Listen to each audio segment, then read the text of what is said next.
So recently I've had a few clients ask me to write some pitching programs for them because they're not sure how to structure a single bullpen, let alone like a week of bullpens. So we thought we would take the time to go over how we structure a single bullpen and how we like to structure our week. Make sure you like, subscribe, and comment. It really does help us. And if you want more in-depth information, then head to our website, Pitcher University, and sign up for our newsletter. So first things first, don't do the same thing every day. If you do the same thing every single time you go throw, you're going to get bored and it's going to be less effective because you're not going to put as much into it. So you want to make sure you have variation, right? So when you think of lifting, you have your cycles and there's variation within those cycles. So you will do the same exercises, but you're going to do different variations of the exercise and different rep schemes and different volumes and different intensities. So it's the same but different, and that's how we want to structure our pitching workouts also. And then when you do go throw, you have to make sure, and this kind of goes hand in hand, but having a goal set for your bullpen, whatever the focus is for that day, you just want to make sure that that's what you're sticking to. So like if you're having a day where you're focusing on locations,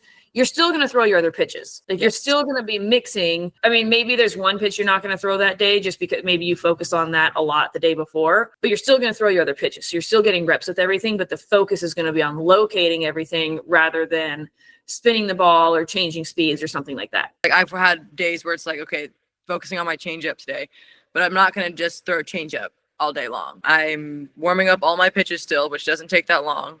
And then I'm mixing my pitches, but when I'm focusing on my changeup, I would just throw a changeup after every other pitch. So I'm going back to it after every pitch. So that way, it's in there a lot more frequently, but I'm still mixing with other pitches. So your bullpens are obviously going to look very different depending on if you're in season, out of season, bullpen right before a game day, things like that. They all look different. So still know what your focus is going to be, know about how many pitches you want to throw. Like you don't need to overthrow either. Basically just throw as much as you need to reach that goal that you had set for the day. There's not really a huge reason to throw for an hour every day. Like that's just ridiculous. If you're just trying to meet a time.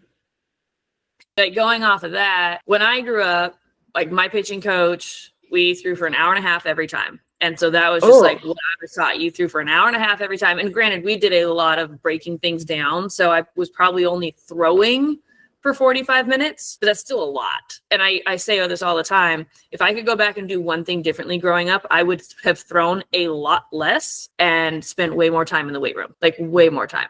I would have been able to have much better longevity and probably spent less time in the training room and had less overuse injuries. Yeah, like you were saying, not every bullpen should be super long or super intense. There should be variation throughout a week. So like right now it's September, so we're just getting into the height of fall season. So, let's say you're playing every weekend. You need at least one day off a week to just recover, do nothing.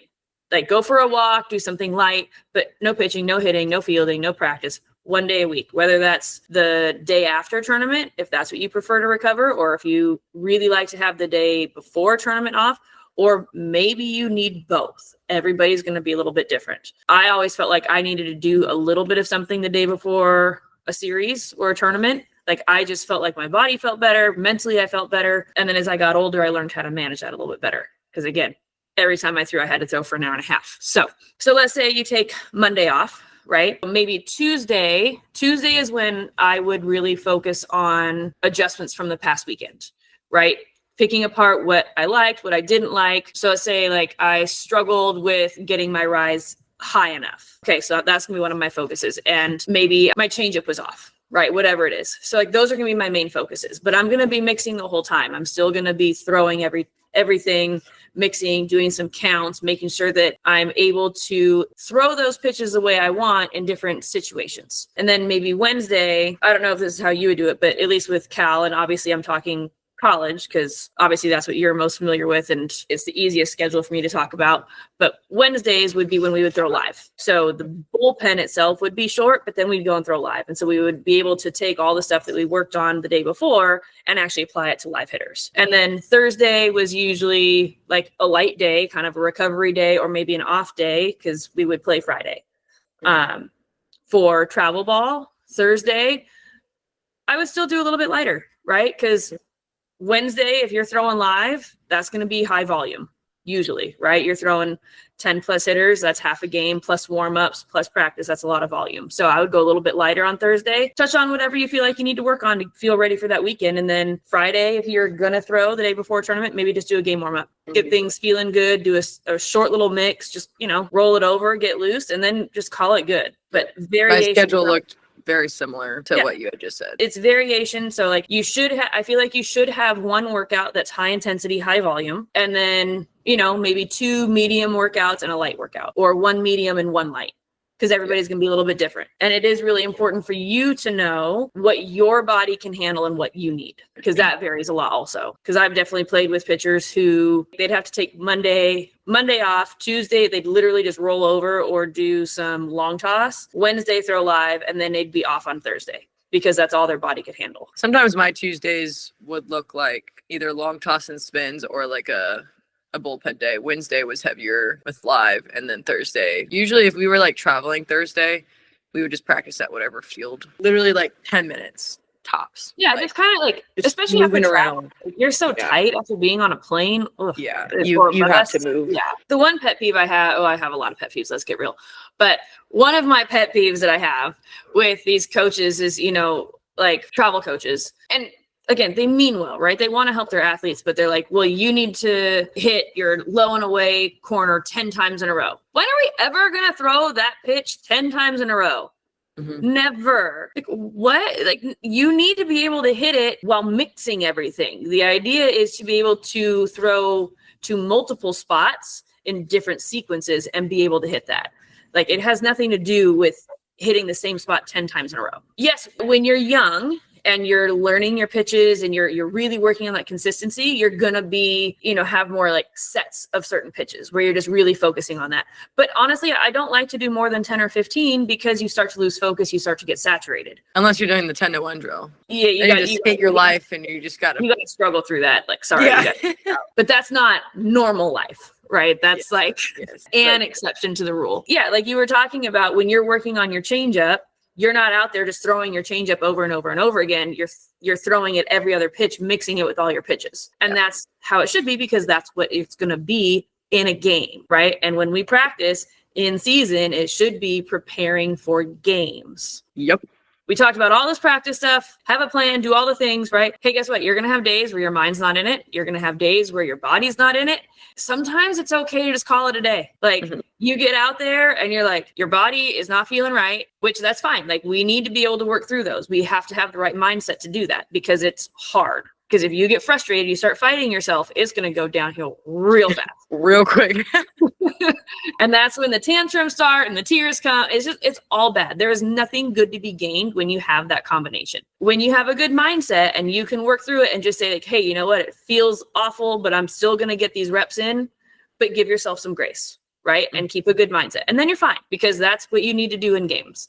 But on the days where you don't have that and you're getting frustrated at everything, even if things don't even feel bad, but if you're just getting frustrated with everything, just walk away. It's okay. You're not going to forget how to pitch. You're not going to get passed up. Why? Why would you do that to yourself? Why? And like you said, it's just not effective. Like you're not getting any better.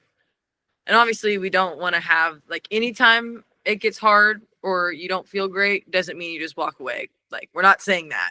But there are some days, everyone will have at least one where nothing. More than one. No. Yeah, you're right. Not a single cylinder is firing inside your body. Up here, body-wise, maybe you had a bad day at school and everything's just like, God, just the worst day ever, right? Like, if you're not going to get better and your mindset, you can't flip that mindset, then yeah, it's just not even worth it. And especially like in a team setting, because then everybody else is going to notice and it's going to affect them. It is more the mental side, right? Because you could be feeling okay, but if you're just getting so frustrated because you're missing your spot and it's like not even that bad, and then your focus goes and then you're thinking about, I don't know, what your teacher said and second period and whatever, like, you're just not going to get anything. It's okay to just call it a day, walk away, and try again tomorrow. Softball is not that serious. No, it's not. It's just not. I've had those days too where, like, I know I'm having one of those days and I'll just do like spins where I'm like, I'm not going to get frustrated. if I'm just doing spin or if I'm using like the spinner ball or just something, you know, maybe I do some activation, some different things, but it's like, okay, we're just going to keep it very simple because I'm still going to get something out of it. But I know that if I were to go pitch off the mound right now, no one would enjoy being around me. So, and it's like life, you know, like sometimes you just have days where you just can't do life and you just hide, right? Like you call out sick or you just like hide under a blanket, drinking your tea, like whatever. Like we have those in life too. Yeah, it's okay to just do less when you don't feel it. So there's obviously a ton of different ways you can structure your week and figure out what you want to work on each day and how much you want to throw each day, but always have a plan. Stick to the plan, know how many good reps of whatever you're going to work on that day you want to get. Don't just leave it open-ended because you'll never really be satisfied. And then you'll get to that point where you're like, okay, but one more. And then it's all downhill from then it's like 50 more pitches because you're trying so hard. The curse of the last pitch. Yes, the curse of the last pitch. Exactly. That's why you always say 2 more. Or sometimes 3 because y'all try to outsmart me like, oh, she's doing the 2 more again. Okay, so it's only 1. Now I just make see, I used to say just 2 more because then I was like, usually if I said 1 more, then I'd be there for like 10 more. But if I said 2 more, then I would get it on the first one. And then I'm like, just kidding. I don't need it. I don't need the second one. Have a very structured plan of what you want to do and just stick to it as best you can. Right. And if it's just one of those days where the focus isn't there and everything is frustrating you, either lighten it up and just do spins like Nicole mentioned, or just call it a day. It's okay. Anyway, I hope this helps. Me too. Bye. Bye. This guy might be waving bye. What if you say bye? Bye.